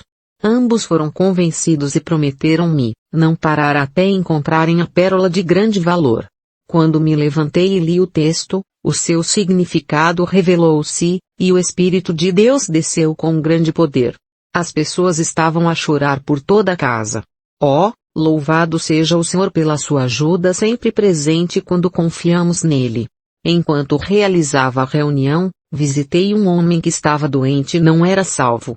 Conversei e orei com ele, e ele foi docemente salvo. Deixei-o regozijando-me no amor do Salvador. Ele foi levado para a igreja, mas morreu em poucas semanas. Ele estava muito feliz e resignado. Fui despedir-me dele. Ele disse que ia partir em breve, mas que se encontraria conosco na cidade bela lá em cima. Durante as suas últimas horas, os seus amigos e vizinhos reuniram-se, e ele falou e exortou-os a procurarem Cristo, e a encontrarem-se com ele no céu. Dizia que os anjos e o seu filhinho que tinha morrido, estavam na sala. Gritou e louvou a Deus até ao último suspiro. A sua morte triunfante convenceu alguns dos mais duros pecadores da realidade da religião. Oh, deixai-me morrer a morte dos justos, para que o meu último fim seja como o dele. Nosso Pai amoroso está chamando seus filhos para casa, um a um. Alguns de nós têm mais entes queridos na cidade dourada do que aqui. Eles estão observando e esperando por nós. Será que eles estão esperando em vão? Capítulo 5. Surpresas. Enquanto estava em Lima, Ohio, participei de uma festa surpresa para o Padre P, pois ele estava fazendo 83 anos. Cerca de 160 pessoas jantaram em um belo bosque perto da casa. Vários dos moradores mais antigos do condado estavam presentes. Depois que o senhor idoso recebeu muitos presentes, iniciei a reunião cantando. O padre R., o primeiro morador do condado de Van Wert, dirigiu a oração. Preguei sobre o texto, somos peregrinos e estrangeiros, e depois tivemos uma reunião de louvor. 9 pessoas se levantaram para as orações do povo de Deus. Encerramos cantando ó, pensem no lar lá de cima, e apertando as mãos. Sentimos que nunca mais nos encontraríamos naquela gloriosa reunião, mas, se formos fiéis, todos nos encontraremos na Costa Dourada, onde nunca mais nos despediremos. A pedido do irmão B, fomos a Sião, no circuito Olive Branch, em maio, e começamos uma reunião que durou 2 semanas. Encontrei alguns nomes no livro de classe, mas eles estavam espalhados. Apenas 2 ou 3 fiéis puderam ser encontrados. Eles, juntamente com o seu pastor, estavam desanimados. Eles enfrentaram tanta oposição que pensaram que Sião jamais se levantaria, e brilharia. Mas eu me mantive firme pela fé, e os muros começaram a se erguer. Embora estivesse na época do plantio do milho, eu fazia reuniões dia e noite. As reuniões eram bem frequentadas. No sábado, a casa estava cheia e, à noite, nem todos conseguiam entrar. O povo de Deus foi muito reavivado, e os que estavam desviados foram resgatados, e muitos saíram para a verdadeira luz. Alguns dias após o encerramento da reunião, um homem foi jogado de seu cavalo, perto da igreja e morreu. Creio que foi um aviso de Deus para aqueles que estavam lutando contra sua convicção. Ele estava fora de Cristo e, sem dúvida, deu um salto na escuridão. Caro leitor, como está a situação com você? Se o pálido mensageiro da morte viesse buscá-lo hoje, você daria um salto para a eternidade, e ouviria o juiz dizer: apartai-vos de mim, malditos, para o castigo eterno, onde haverá choro e ranger de dentes, ou você iria gritando para casa, para a glória. Que Deus o ajude a fazer do céu o seu lar. Depois de nossa visita a esses lugares, realizei uma reunião por alguns dias em uma escola, e 15 pessoas se levantaram para orar. 6 pessoas de uma família se converteram ao Senhor. Um jovem com quem eu havia trabalhado arduamente, e tentado convencê-lo a vir a Cristo, morreu repentinamente. Ele morreu sem deixar qualquer evidência de ter sido salvo. Sua morte lançou uma tristeza sobre toda a vizinhança. Seu pai e toda a família, exceto a mãe, não eram salvos. Eu me interessava particularmente por essa família, mas eles nunca compareciam às reuniões. Alguns dos irmãos disseram que eu poderia conseguir uma escola perto de onde eles moravam. Realizamos uma reunião, e eles compareceram. Fizemos cultos uma vez por semana durante um mês. A mãe saiu em uma experiência muito brilhante, e o pai e 5 dos filhos se converteram com alegria, exceto um filho. Ele disse que ainda não estava convencido. Todos eles se uniram à classe de Fireview e são obreiros muito sinceros. Creio que eles serão de grande ajuda para a igreja. O irmão C pregou em Fireview. Ao pregar em Fireview, o irmão C abriu as portas da igreja. 10 pessoas foram acolhidas, entre elas, esta família. Fomos então para o Rio, onde 20 pessoas foram batizadas. Nunca tive uma visão tão bonita. O Espírito Santo desceu com grande poder, e quase todos saíram da água gritando e louvando ao Senhor. Uma grande multidão presenciou a cena, e todos pareciam sentir o poder de Deus. Em seguida, fomos para a escola e tivemos uma pregação à noite. Eu estava realizando algumas reuniões em Betel e, ao voltar para casa, fiquei surpreso ao ver charretes, carroças, e pessoas se aproximando da casa, de todas as direções. Os queridos irmãos, irmãs e amigos estavam se reunindo naquele dia para comemorar meu aniversário, de 39 anos. Todos trouxeram suas cestas bem cheias, e a mesa estava repleta de coisas deliciosas. Depois que todos nós acabamos de comer as coisas deliciosas que estavam na mesa, recebi vários presentes. Em seguida, nós reunimos em um bosque próximo, onde passamos o resto do dia em serviços religiosos. Os exercícios foram iniciados pelo reverendo T, e a oração foi feita pelo irmão W. O irmão H. fez alguns comentários apropriados, e outros irmãos fizeram excelentes discursos, após os quais algumas irmãs fizeram comentários. O poder de Deus foi maravilhosamente manifestado. Em seguida, agradeci as pessoas por sua bondade, e falei sobre a reunião gloriosa que nos aguarda no outro lado do rio. Então nós levantamos e cantamos: "Ó, pense em uma casa lá." Eu disse que apertaríamos as mãos enquanto cantávamos, e que todos pensariam em nosso lar, e em nossos entes queridos lá. Toda a congregação chorou e todos sentimos que, se nunca mais nos encontrássemos na terra, nos encontraríamos no céu, onde não há separação nem tristeza. Realizei uma reunião de sextas, que começou em 28 de julho de 1883, e durou 3 dias, no belo bosque ao lado do rio.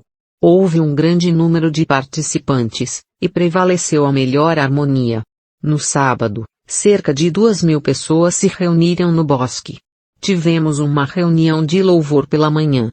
Foi uma visão gloriosa, ver os filhos de Deus de todas as denominações, e ouvi-los erguer a voz contando sua esperança no céu. No final dessa festa celestial, preguei sobre o texto: "Eis que o leão da tribo de Judá, a raiz de Davi, prevaleceu para abrir o livro e desatar os seus 7 selos." O poder de Deus estava maravilhosamente presente. Uma quietude semelhante à da morte estava sobre o povo, e muitos dos santos e pecadores choraram. À tarde, o irmão Al pregou sobre o amanhecer da igreja, o luar e o sol de hoje. No final, fomos até o rio próximo e alguns foram batizados pelo irmão Al. Ao olhar para a multidão que se aglomerava na margem do rio, minha mente se voltou para a cena do Jordão. À noite, preguei sobre o texto, eis que vem o noivo, saí-lhe ao encontro. Capítulo 6. Igreja de Uod. O apelo macedônio, da igreja de Uod, do outro lado da linha de Indiana, sendo muito urgente, senti o Senhor me chamando. Comecei a reunião num ambiente muito desanimador. A casa era nova. A classe tinha sido organizada principalmente por membros não convertidos. Cerca de 9 anos antes, houve uma contenda na igreja, e os membros se dispersaram. O líder da classe, um homem que se encontrava à beira da morte, abençoado seja Deus, foi resgatado. Sua esposa e quase toda a sua família também foram trazidos para o rebanho. Outro irmão, que havia sido de grande ajuda para a causa, mas que havia perdido sua força e experiência, disse que nunca mais se interessaria por religião. Na primeira noite, a casa estava cheia de gente, e se alguma vez precisei das orações das pessoas, foi nessa altura. Eu estava tão fraca, que mal conseguia me levantar da cadeira. Pedi a este homem que orasse. Ele começou: Senhor, tu enviaste aqui. Se ela pregar até o dia do juízo, ninguém será salvo, e assim por diante. Levantei a cabeça para ver quem era ele. Eu disse: meu bom homem, mudarás de opinião antes de muitos dias, se não podes orar por mim, eu posso orar por mim mesmo. E creio que isso me deu força e poder. Na noite seguinte, chamei-o de novo, e o povo alegrou-se, ao ouvi-lo mudar de atitude. Eu recebi 12 pessoas na igreja. Ele foi um dos primeiros a me dar a mão, e era um dos meus melhores amigos. Louvado seja Deus! Aqueles que têm preconceitos ou estão prontos a se opor a mim, quando vou para um novo lugar de batalha, são sempre os primeiros a serem levados para a rede do Evangelho, e a me convidarem para ir para a casa deles. Muitas famílias inteiras foram trazidas para a igreja. Dificilmente havia uma família em 5 quilômetros à volta onde não houvesse um ou mais dos seus membros convertidos na reunião. A reunião durou 5 semanas, de dia e noite, e o interesse aumentava a todo momento. A casa estava cheia de gente a maior parte do tempo. Isso foi quase o dobro do tempo que eu já havia realizado uma reunião de uma só vez. Há pouco tempo, vi um irmão de lá que se convertera durante a reunião. Ele disse que todos estavam firmes no seu posto. Durante a reunião, havia uma mulher que estava profundamente convencida, mas ela se cansou e tornou-se rebelde. Eu disse-lhe que ela ia esperar que Deus enviasse juízos sobre ela, ou sobre a sua família. Ela disse que iria arriscar. Poucos dias depois do encerramento da reunião, o seu filho preferido foi trabalhar na ferrovia. 2 dias depois, ele foi trazido até ela, despedaçado por um trem. Ele havia participado da reunião e recusado o último chamado. Caro leitor, tome cuidado, e vá para a rocha, Cristo Jesus, para se refugiar. Havia um homem que estava há anos tentando acabar com todas as reuniões, e tinha conseguido. Ele veio a esta reunião e começou como de costume. Falou de mim e disse todas as coisas más que pensava. Fez tudo o que pôde para impedir que as pessoas viessem ao altar. Os irmãos ficaram desanimados e disseram que não havia misericórdia para ele. Senti que, se ele fosse salvo, teria de ser naquela noite. Fiquei com muita vontade de orar a Deus para que removesse a pedra de tropeço, se houvesse alguma misericórdia para ele, que o convertesse imediatamente, ou o tirasse do caminho. Ele estava presente, e louvado seja Deus por ter respondido à minha oração, enviando-lhe uma convicção tão profunda que ele ficou contente por clamar por misericórdia.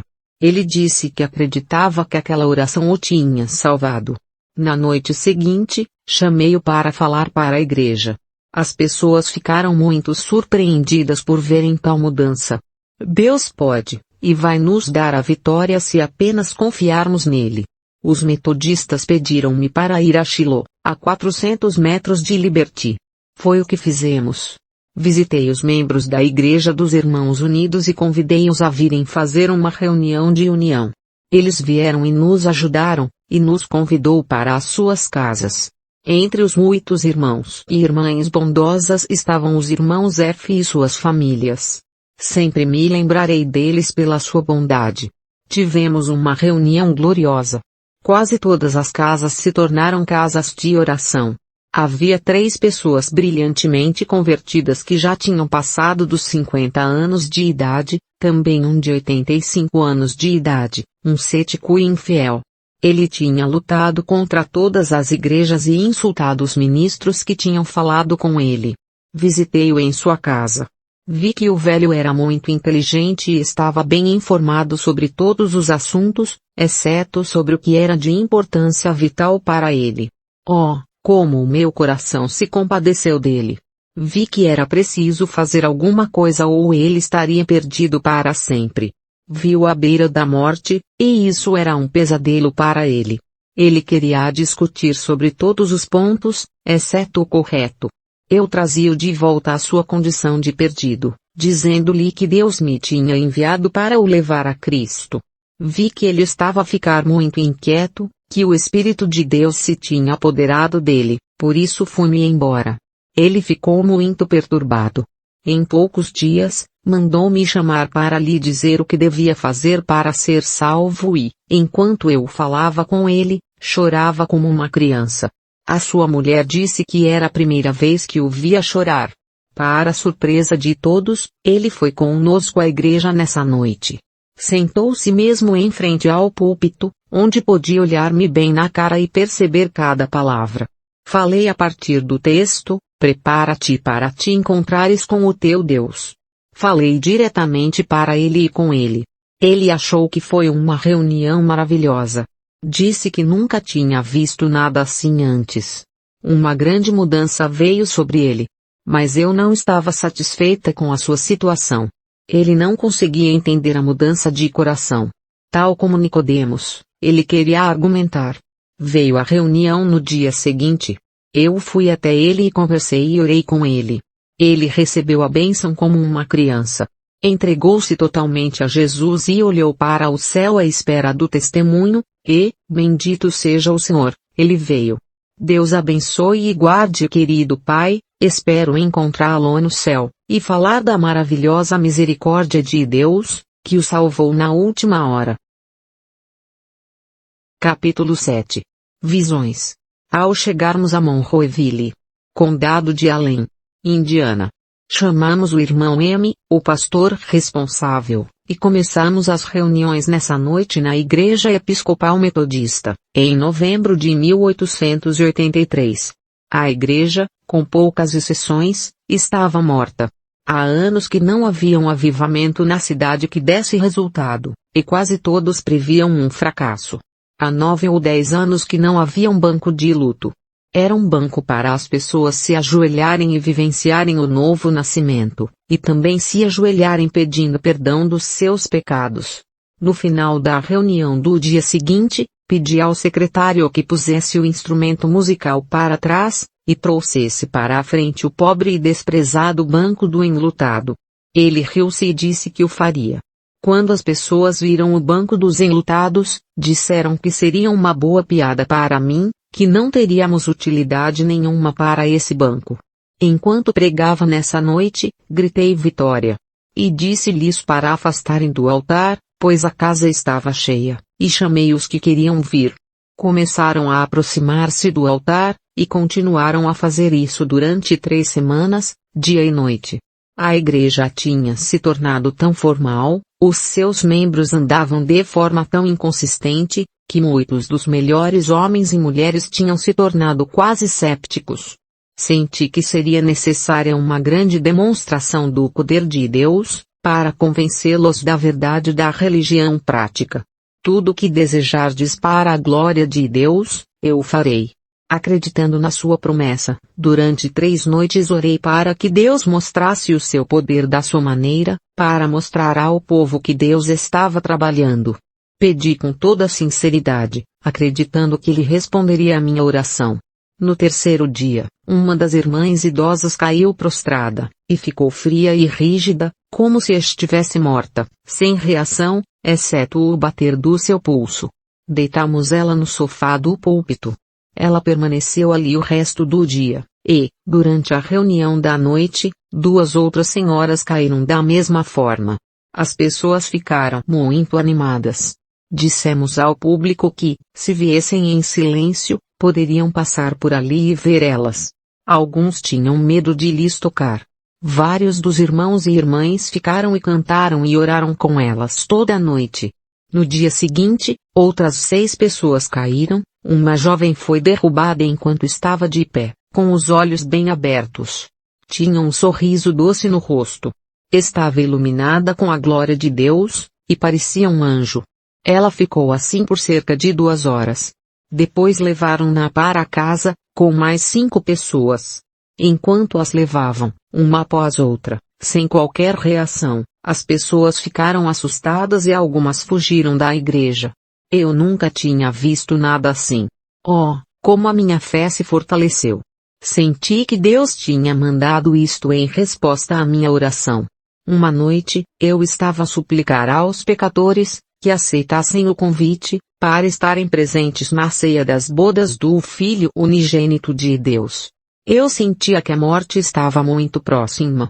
Disse-lhes que alguém estava a recusar pela última vez, e o caixão e a mortalha estavam perto. Oh, como lhes implorei que aceitassem enquanto havia misericórdia. Um velho estava tão convicto que não podia suportar. Não se rendia. Deixou a casa, amaldiçoando a igreja metodista. Pensou em fugir de Deus. Mas o julgamento rapidamente o alcançou. Ao sair da cidade, o trem passou por cima dele e o matou. Na manhã seguinte, antes das 7 horas, disseram-me que ele estava no seu lençol de enrolar, e pronto para o caixão. Isso causou uma grande agitação. Alguns disseram que eu pedi a Deus que o matasse, e que eles não queriam que eu orasse por eles nem por $50. Outros disseram que eu hipnotizei as pessoas, e muitos ficaram com medo de vir à igreja. Eu disse à congregação que eles não precisavam se afastar, nós poderíamos orar por eles em suas casas, e Deus responderia às nossas orações, e os deixaria tão mal pelo pecado, que eles ficariam felizes em vir à igreja e implorar por misericórdia. Louvado seja Deus! Ele estava trabalhando da sua maneira. Essa convicção tomou conta das pessoas. O fogo da reforma começou a se espalhar, até que muitos se converteram de forma brilhante. Cerca de 200 pessoas tiveram uma boa experiência naquela reunião, e cerca de 100 pessoas se uniram à Igreja Episcopal Metodista. O profeta disse: está chegando o tempo em que, se um homem sonhar um sonho ou tiver uma visão, terá vergonha de contá-lo. Esse dia chegou. É preciso muita graça de Deus para contar essas coisas, pois o mundo está tão cheio de incredulidade. Mas Jesus disse que deveria ser assim, as pessoas deveriam se tornar cada vez piores. Haveria uma apostasia nas igrejas. Surgirão falsos mestres, tendo aparência de piedade, mas negando o poder, dos tais afastai-vos.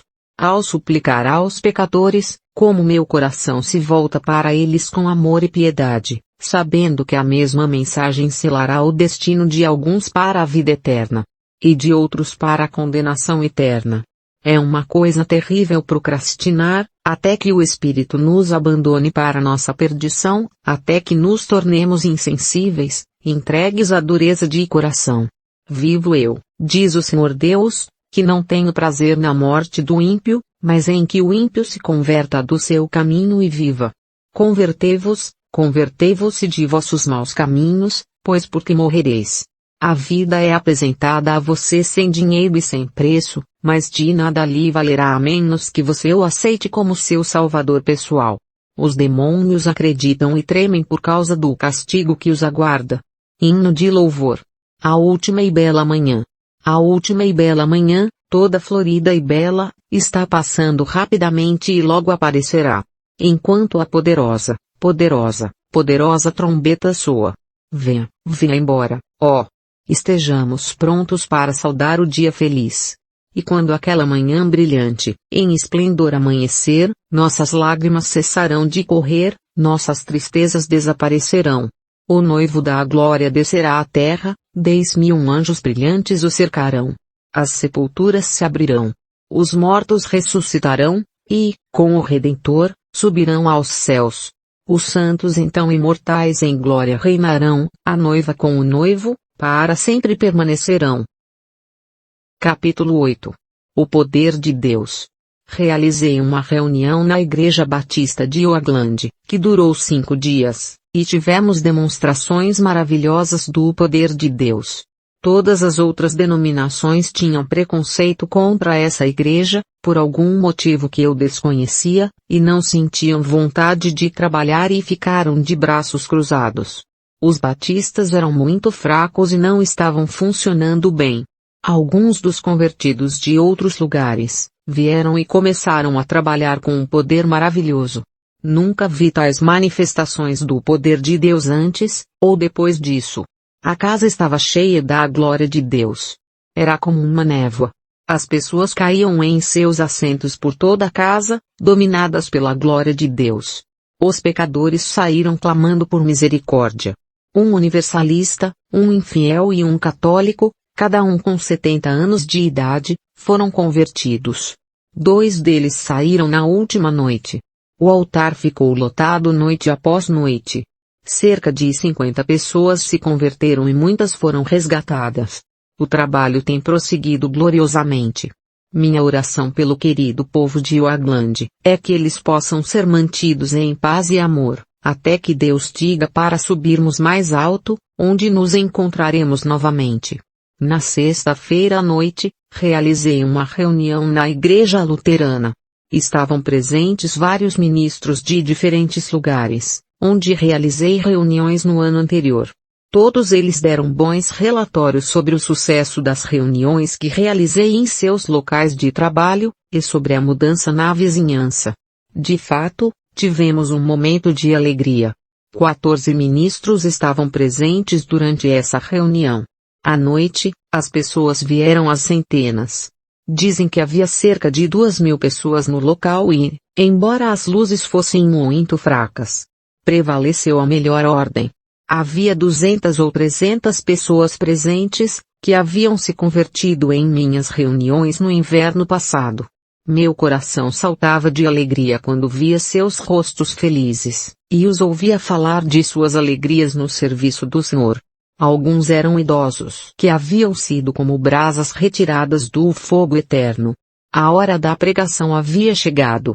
Foi um momento difícil para mim. Apesar de termos tido um momento de alegria, o diabo estava no acampamento. Assim como nos tempos antigos, quando os filhos dos homens vinham adorar, Satanás também vinha, como fez no jardim do Éden, só que de uma forma diferente, mas com o mesmo motivo, isto-me. O diabo sempre teve inveja de Deus e de sua obra. No início, ele se rebelou no céu e tentou assumir o trono, mas Deus o expulsou, e ele caiu como um raio. Depois, quando Deus fez Adão e Eva à sua própria imagem, Satanás apareceu com seus discursos lisonjeiros, e sua língua mentirosa, e fingindo fazer um trabalho melhor, tentou destruir o que Deus havia feito. Ele tem trabalhado na mesma linha desde então. Nunca houve uma obra gloriosa feita para Deus, mas o diabo apareceu em pessoa, ou na forma de um Judas, e tentou destruí-la. Portanto, nesse caso, tudo foi feito para me confundir, a fim de que eu fracassasse. Minha cabeça estava doendo, a ponto de eu mal conseguir enxergar. Não tive um momento para me preparar, ou organizar meus pensamentos, e nunca havia estado diante de uma multidão tão grande. Senti que deveria falar sobre o assunto mais profundo da Bíblia. O pecado imperdoável, e o trabalho do Espírito Santo. Eu clamei, Senhor, ajuda-me, e glorifica-te a ti mesmo. As palavras vieram, e ele me disse, Filho do homem, põe-te em pé, e eu falarei contigo. Não temas o seu rosto, nem o seu olhar, para que eu não te confunda. Eu estou com você para livrá-lo. Graças a Deus, eu não havia falado 5 minutos, antes de esquecer o rugido em minha cabeça, e meus inimigos, que talvez estivessem orando por meu fracasso. Esqueci-me de tudo, exceto da multidão à minha frente, que corria para o juízo final.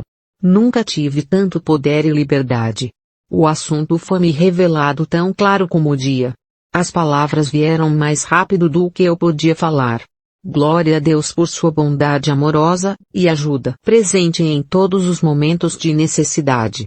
Estava presente um ministro idoso que veio ter comigo, e disse que certamente Deus estava falando através do vaso. Ele nunca tinha ouvido o assunto ser tão claro em todos os pontos, que as pessoas tinham recebido luz, e que só a eternidade diria o resultado daquela reunião. Realizei uma série de reuniões em Sheldon, Condado de Allen, Indiana, em 1884. Na Igreja Metodista Episcopal. Encontrei os membros muito fracos, uma boa dose de contenda entre eles, e muito poucos em condições de trabalhar. Dizia-se que Sheldon era a cidade mais difícil do estado. Mas Deus pode trabalhar e dar a vitória, se apenas exercermos uma fé viva e presente, não importa quão perverso e abandonado seja um lugar. Fui para o trabalho, confiando em Deus, e gritando vitória. Os pecadores começaram a vir a Cristo, a igreja saiu com uma experiência maior e os problemas foram resolvidos. Alguns dos irmãos de outras igrejas vieram e ajudaram no trabalho. Muitos que estavam na igreja há anos descobriram que eram apenas ossos secos, e vieram implorar por misericórdia. Mais tarde confessaram à igreja que tinham estado no escuro, que tinham confiado em obras sem um conhecimento prático, e que não eram aceitáveis para Deus. Uma senhora que estava na igreja dos discípulos, há 51 anos converteu-se em casa durante a reunião. Enquanto gritava por toda a casa, ela louvava a Deus, e dizia que este era o tipo de religião que ela queria. O Sr. B., um homem popular e talentoso em termos morais, teve uma experiência brilhante. As igrejas tinham tentado durante anos levá-lo à salvação. Ele compareceu à reunião. Quando vi, senti que ele devia ser salvo naquela reunião. Trabalhei de várias maneiras, orando dia e noite por ele, e estava confiante de que em breve ele seria um filho de Deus. Uma noite senti que tinha chegado o momento. A casa estava cheia de gente e os corredores estavam cheios de bancos. Subi em vários e fui ter com ele, e perguntei-lhe se não estava pronto para ir ter com Jesus. Ele começou a chorar e foi comigo até ao altar. Muitos gritavam de alegria. Ninguém podia duvidar da sua conversão, pois viam a mudança no seu rosto. O padre S. não ia às reuniões há 20 anos. Opunha-se a todas as igrejas e tentava impedir que a mulher e os filhos viessem à reunião. Ele tinha 83 anos de idade. A sua esposa estava muito ansiosa pela salvação da sua alma. Ela mostrou-lhe a minha fotografia e tentou despertar a sua curiosidade. Finalmente, ele veio a uma reunião durante o dia. Quando fiz o convite para os que desejavam entrar, ele dirigiu-se para a porta. Fui ter com ele e, quando vi como estava velho e fraco, e pensei na sua condição de perdido, o meu coração derreteu-se de pena dele. Senti que Deus o tinha enviado ali para ser salvo e que tinha de ser agora ou nunca. Falei com ele até que se rendeu e foi para o altar. Em poucos minutos ele se converteu. Pouco depois, foi batizado, e uniu-se à Igreja de Deus. Quando ele foi para a frente para lavar os pés, um rapazinho, que tinha sido convertido quando ele foi, lavou-lhe os pés, e depois ele lavou os pés do rapaz. Foi uma visão comovente. Certamente ele chegou na última hora. Ele disse que estava apenas à espera que o mestre o chamasse para casa. No final de junho ficou doente e sofreu muito. Ficou apenas alguns dias. Era paciente, bondoso e feliz, e aguardava que o Salvador o chamasse para o seu lar eterno. O grito da meia-noite. O grito vem soando alto, agora o noivo se aproxima. Tendes vossas lâmpadas bem acesas e brilhantes, corações santificados à sua vista. Alegres, elevai as vossas mentes ao alto, fixadas no Senhor do amor. Ouçam o aviso soa alto, ouçam o grito da meia-noite. Erguei o grito de vitória, glória ao Rei que vem, alegria a todos os santos ele traz, juntem-se as canções que os anjos cantam, gritai em alta voz o louvor do vencedor, vê-lo-emos face a face, escutai o aviso soa alto, escutai o grito da meia-noite. Salve, pois, o Cordeiro transpassado, chagas sagradas no lado e na palma, adorai-o com santa alegria, louvai-o sem ligação com o pecado. Os santos que dormem, logo ele trará, o hino do céu cantarão, glória ao Senhor nas alturas, logo o encontraremos no céu. Ouçam o aviso soa alto, ouçam o grito da meia-noite. Capítulo 9. Pelo meu espírito, diz o Senhor. Zacarias 4:6. Na noite de 24 de agosto de 1884, encontramo-nos em Maples. Ao descermos do trem, fomos recebidos por vários dos queridos amigos. Eu tinha 3 reuniões por dia, que eram assistidas com interesse, e eu sentia que Deus estava conosco continuamente. Todos os que vinham com o espírito correto eram levados a regozijar-se. Havia 14 ministros presentes. O objetivo desta reunião era fazer uma reunião, juntando os irmãos e aqueles que se converteram nas reuniões do ano anterior. Neste sentido, tivemos várias centenas de convertidos reunidos, e todos vieram para a frente e mostraram o que Deus tinha feito por eles. Tínhamos vários policiais no local, mas eles não foram necessários, pois prevaleceu a melhor ordem. Dizia-se que havia de 1 a 8 mil pessoas no local todas as noites. No sábado, foi maravilhoso como o Senhor me sustentou e me deu coragem e força para conduzir todas as reuniões. Nunca antes tinha falado a uma multidão tão grande. Estive sempre muito resfriada, mas Deus deu-me uma voz tão clara e forte que eu podia ser ouvido distintamente em todo o bosque. Muitos idosos disseram que nunca tinham visto tanta ordem e interesse numa reunião de acampamento. Havia uma solenidade repousando sobre as pessoas. Pareciam sempre tristes por ver a reunião terminar. Houve muitos convertidos. Uma delas era uma senhora idosa de 77 anos de idade, que pertencia à igreja do Uncard. O seu filho e a sua esposa converteram-se no inverno e são grandes trabalhadores na vinha do Senhor. Um homem idoso, apoiado no seu cajado, cujos cabelos estavam brancos com as geadas de muitos invernos, converteu-se. Senti que ele era uma marca arrancada do fogo. Outro irmão, de 60 anos, que tinha confiado na moralidade durante toda a sua vida, teve os olhos abertos para ver a necessidade da vida eterna. Jesus diz, é preciso nascer de novo, a vida eterna é dom de Deus, não vem das obras, para que ninguém se glorie. No último sábado, o dia em que encerrei, ministramos a ceia do Senhor no bosque. Foi um momento solene. Ali estavam os convertidos, com os cabelos brancos cobertos pela neve de muitos invernos, tremendo em seus cajados. Ali estavam os cordeiros do redil, com os seus rostos a brilharem com o amor de Deus. Havia os jovens e as senhoras que estavam a começar a vida. Havia pais e mães de meia idade, com as grandes responsabilidades da vida sobre eles, todos sentados à mesa do Senhor, alguns pela primeira vez, e outros pela última.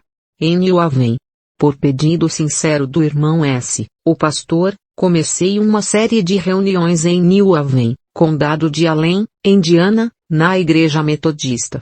Percebi que estava num vale de ossos secos. Encontrei muito poucos cristãos, apenas 2 ou 3 que podiam assumir a obra. Agarramo-nos a Deus, pela fé e pela oração, esperando ver cair as muralhas. Começaram logo a vir ao altar, e vieram em grande número. Chegaram a vir de 40 a 60 de uma só vez. Tínhamos lançado a rede do Evangelho e apanhado tantos peixes que não conseguíamos levá-los para a praia. Eu orei, ó Deus, envia-nos ajuda. Em resposta à oração, o irmão S., o evangelista cantor, e outros, vieram. As igrejas uniram-se na obra. Realizamos a reunião durante parte do tempo na Igreja Metodista, que continuou durante 2 semanas, e resultou em centenas de conversões, a maioria das quais foram levadas para as igrejas. Um católico foi convertido nesta reunião. Uma querida irmã de 70 anos e outra de 50, que eram membros da igreja há anos, disseram que tinham sido enganadas e estavam espiritualmente cegas. Agora elas se regozijavam no Deus de sua salvação. Nunca vi tantos jovens saírem numa só reunião. 2 deles já foram licenciados na igreja metodista. Uma menina, de 8 ou 9 anos de idade, veio ao altar. Eu fiz-lhe várias perguntas. Ela disse que queria ser o Cordeirinho de Jesus, e logo seu rostinho se iluminou com o amor de Deus. Perguntei-lhe se os seus pais eram cristãos. Ela disse que a sua mãe estava no céu, mas que o seu pai era mau, que bebia. Disse a ela que falasse e orasse com ele, e que lhe dissesse que, se ele não viesse para Jesus, estaria perdido. Algumas noites depois, de ela ter atravessado a casa cheia de gente, até ao púlpito, vi a pequena águia, ela estava à espera que eu falasse com ela. Tomei ela nos braços e perguntei-lhe se ainda amava Jesus. Ela respondeu-me, sim, mas o meu pai está doente. Falei e orei com ele, mas não consegui levá-lo à reunião. O problema é que ele estava doente de pecado. Deus tinha enviado convicção ao seu coração. Ele viu que era um pecador e que estava a caminho do inferno. Eu disse a ela para dizer a ele para vir à reunião amanhã, que ele poderia não ficar bem. Ele veio com ela, e eu peguei-lhe na mão e perguntei-lhe se a sua menina tinha falado e orado com ele sobre a sua alma. Ele disse que sim, e começou a tremer e a chorar. Disse-lhe que ele estava a impedir o caminho da sua filha, que não queria que a sua filha dissesse no grande dia do julgamento. Nunca ouvi o meu pai orar. Ele foi comigo até ao altar. Um velho convertido alguns dias antes rezou com ele, e não demorou muito para que ele fosse abençoado. Abraçaram-se ao pescoço, com os cabelos brancos como algodão, ambos a chorar de alegria. Foi uma cena comovente. Verdadeiramente, uma criança pequena os guiará. Fui dali para Mápolis, e fui gentilmente recebida na pequena igreja pelos irmãos e irmãs. Encontrei a casa cheia e o pequeno grupo de obreiros fiéis, e eles fizeram um grande trabalho na reunião. Cerca de 50 convertidos vieram de New Haven, e foram trabalhar. À medida que subiam o corredor, com os rostos brilhantes e felizes, a brilharem com o amor de Deus, comecei a cantar, os reforços estão a chegar, a vitória está próxima.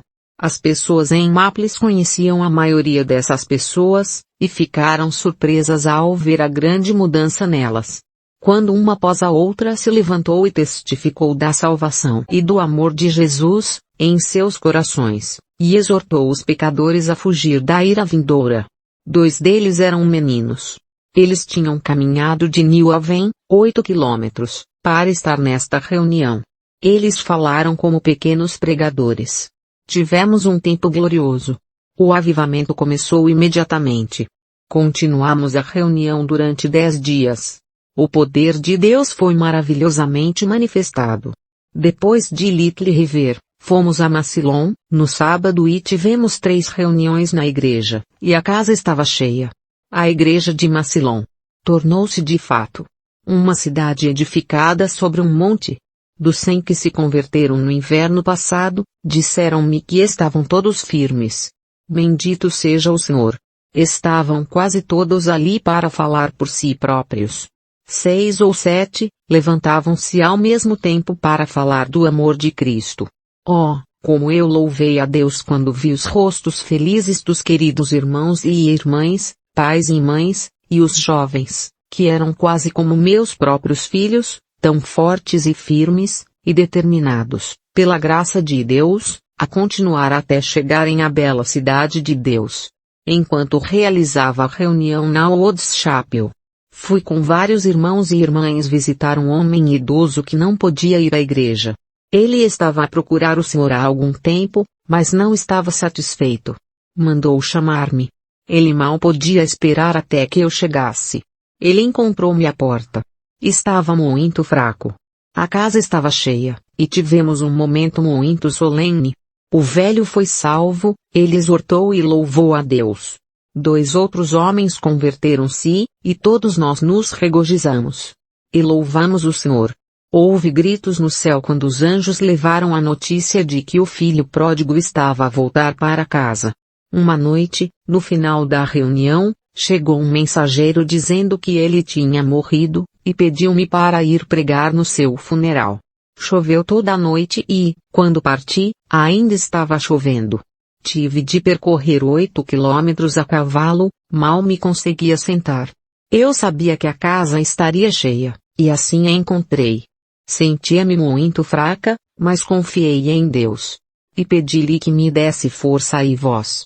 As palavras vieram-me à mente, e o desejo desfalecerá, porque o homem vai para a sua longa casa, e as pranteadoras andam pelas ruas. Eclesiastes 12:5. Assisti à reunião dos presbíteros da Igreja de Deus, que se reuniu em Columbia City, Indiana, em setembro de 1889, onde nos encontramos com muitos dos irmãos dos diferentes lugares onde tínhamos realizado reuniões. Um dos convertidos foi autorizado a pregar, e 2 estavam a pregar, tendo sido eleitos anciãos na igreja. Eu fui ordenada anciã, com autoridade para administrar as ordenanças e solenizar o matrimônio. A minha mais sincera oração é que eu possa viver humilde aos pés do Mestre, como barro nas mãos do oleiro, apto para o uso do Mestre. Fui chamado a pregar. Era uma cruz e tanto. Eu havia pregado na presença de tantos ou mais ministros, mas estava muito exausta pelo trabalho constante. Falei a partir do texto: eis-me aqui, envia-me a mim. Deus deu-me liberdade, poder e voz. Oh, louvado seja o Senhor pela sua bondade, e ajuda em todos os momentos de angústia. Quão maravilhosamente ele cumpria sua promessa: eis que estou convosco todos os dias, até ao fim.